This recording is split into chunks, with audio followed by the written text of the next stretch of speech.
Hello to you and a very warm welcome to today's edition of Revisited. Medellin, the second biggest town in Colombia. For a long time, the most dangerous city in the world. For years, it was where the biggest drug cartel in the history of drug trafficking was based.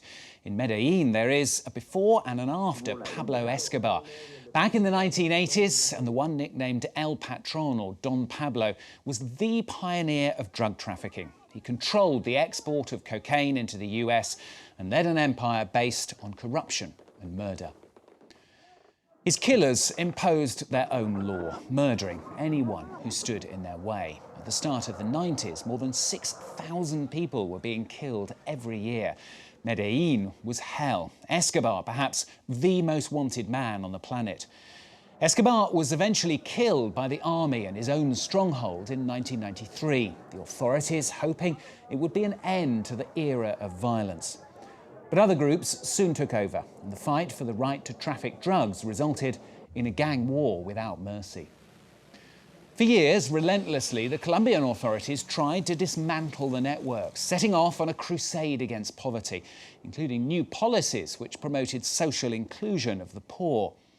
So, did it work? Well, the economic capital of Colombia has become a showcase for infrastructure and new technology.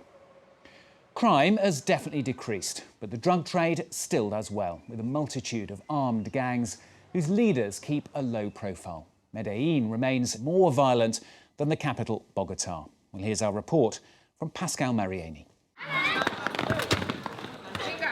It's a Saturday morning in a poor district of Medellin.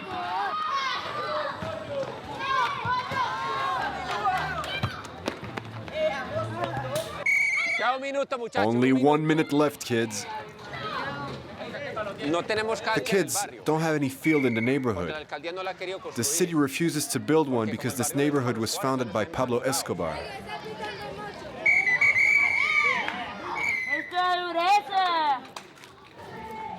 "30 years ago, the boss of the Medellin cartel gave this entire district with 400 new houses to the city's poor.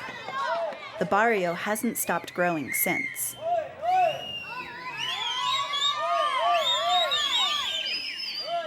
Most of the people who live here work occasional jobs. But Uberni works for the city's youth and sports department. Okay, let's shoot penalties. The first to score wins. He takes every opportunity he gets to teach the kids. Let's give him another try. Kids, life always gives us a second shot. Let's give him a chance to score. And with a little bit of help, he wins.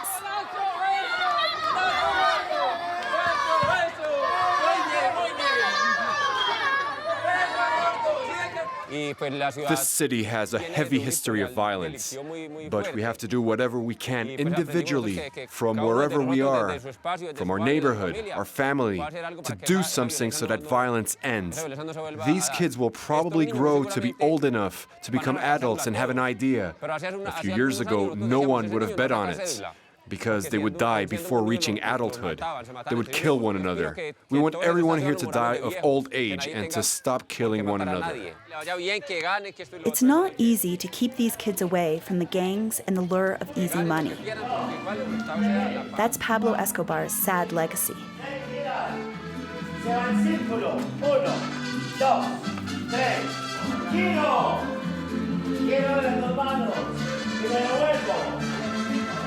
Luz Mary has lived in the barrio for 30 years.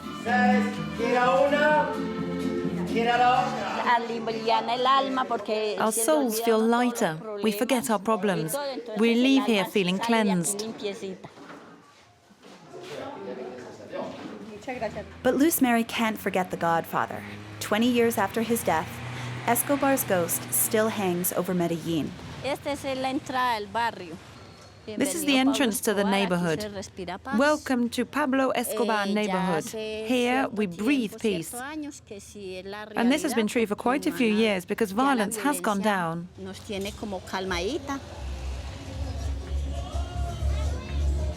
Luz Mary used to live in the city rubbish dump. She was a trash recycler. A single mother, she raised her 5 children in the house Escobar gave her.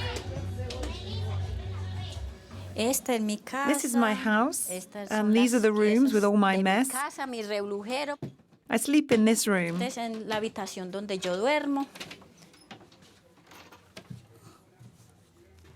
For me, he's the Colombian Robin Hood.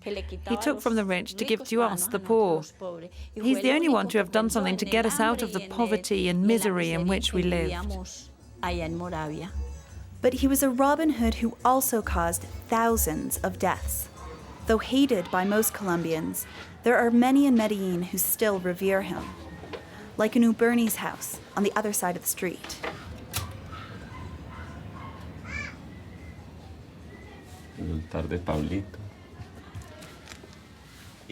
This is my daughter Valeria.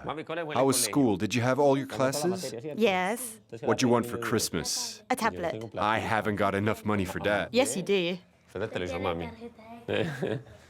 Uberni took a loan to redecorate his apartment. He gets a pension from the army for his time spent in the military. He lost an arm fighting against the FARC rebels. He's now the head of the district association. It takes up all his free time, and he tries to find support wherever he can.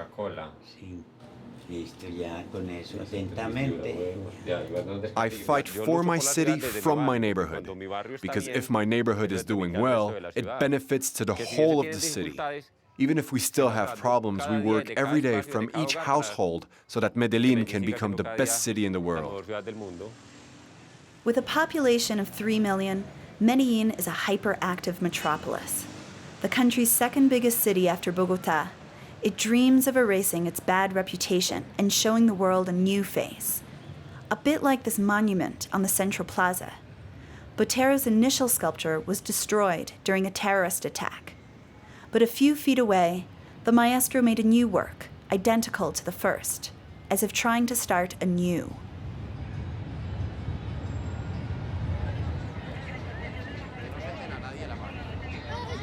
Uberni often takes the local kids to explore their city. They leave from the city center to the metro cable in the north. The cable car links the poor districts and has become a tourist attraction.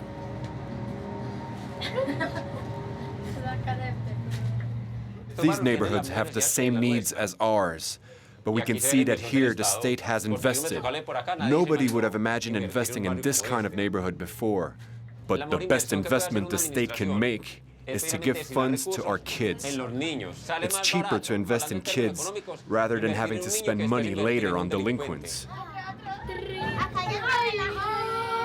Some of these children have often been exposed to violence before. Mum works in transportation, and my dad, he's not alive anymore. They killed him on his way to work. It's hard to find a family that hasn't suffered a murder or a disappearance in Medellin. A memorial museum has just opened in the center. Luz Mary has lost several family members. This is Nicolas Valencia. He was the father of my nephew Daniel. Next to him is Jose Luis Vasquez, that's my brother. And the following one, Octavio Valencia, he's my nephew. Nicolas, they wanted to steal his house, and they paid 20 euros to have him killed. They killed him as he was leaving his home. And Jose Luis, they say it was Pablo Escobar's men who killed him. Luz Mary's friends are all relatives of victims. They're being trained by the Memorial Museum as volunteer guides.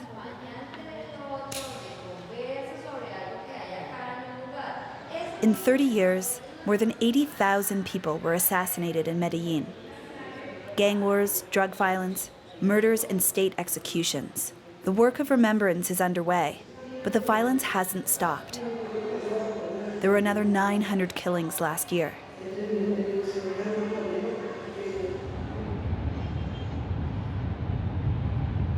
But if there's one thing that brings the people of Medellin together, it's love for their city. They're proud of their metro, the only one in Colombia. Let's stay together, please. Let's get in here, okay?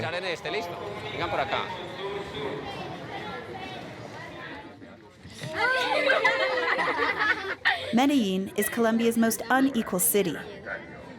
But in the metro, at least, there's no social discrimination.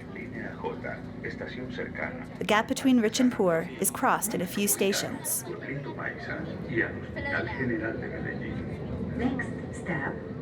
Last stop, a mall in the rich neighborhood to the south of the city. This is a whole different world for these kids. Do you like this neighborhood? More or less. Why? Because the people here are very arrogant, and they don't know how to share. Uberni wants the Escobar district children to get to know this part of the city too, and to grow up without feeling bitter. We can look at everything, but everything is expensive here, and we don't have any money to buy anything, right? We want you to discover a different culture than ours and our neighborhood. Look how everything is different here. Look at the buildings. Then you will be able to tell your friends what you saw here. Kids, no need to run.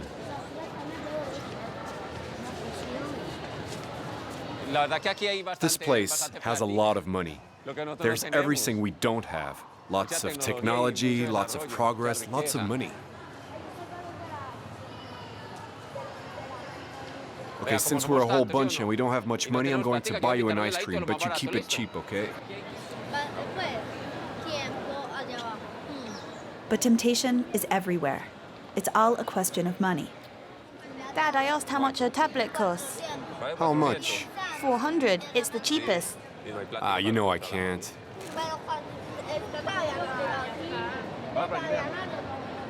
There's no money, but he doesn't envy the rich. I wouldn't change my life in my neighborhood for a life in a rich neighborhood like this one. I like to come here to compare, but my neighborhood is my land, my home, my house. Carolina was born in the other Medellin and lives in a wealthy, gated community. She wouldn't change her life for Uberni's either.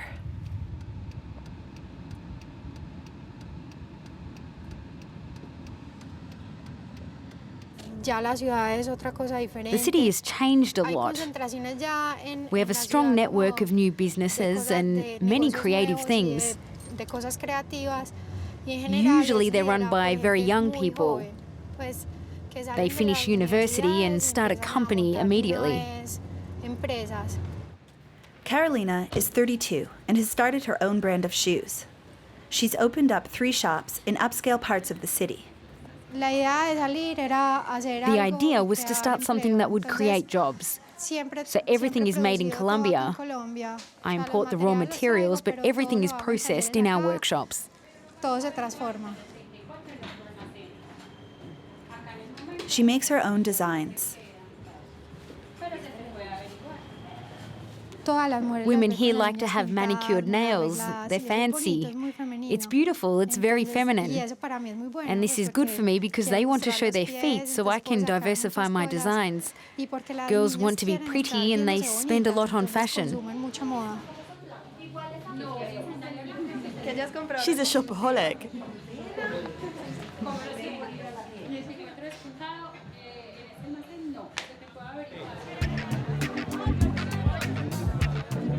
At night, the Poblado district gets moving. In Medellin, partying is a traditional way of life. Carolina and her friends now feel more at ease and can relax and have fun in the city's fashionable bars.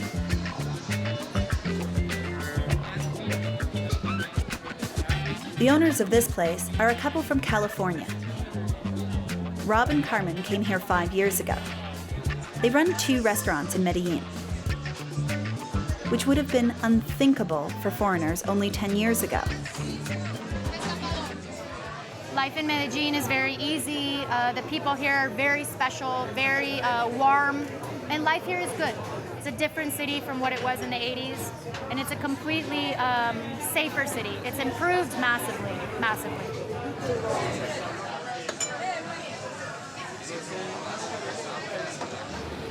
Oberni is up early this morning. He doesn't want to miss a generous offer.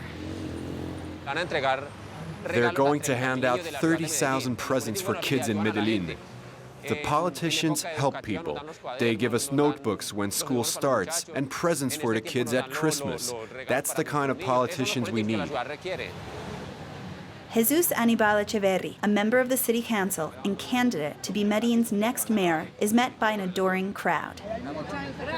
Thanks for the high school, Jesus Anibal. Thanks for the high school. But getting involved in politics has its complications.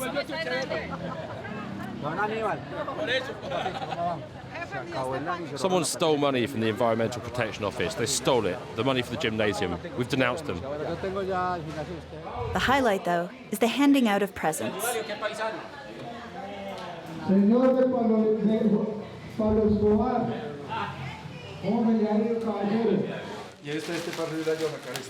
God bless you. The leaders from each district leave with campaign posters and voting instructions. That's how politics work in Medellin.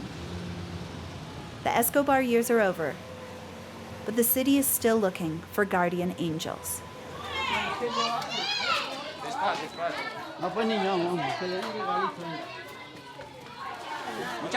Hey kids, good afternoon. Look at these presents. They're from someone in the city who loves you. It isn't a computer or an iPad, but it's given with all the love in the world.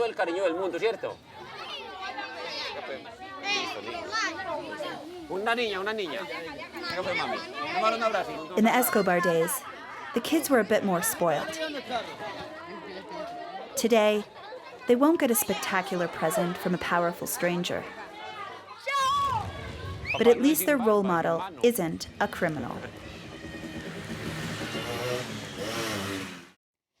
The changing face of Medellin in Colombia. Well, that's all for this edition of Revisited. More, of course, coming up here on France 24 soon. So do stay with us if you can.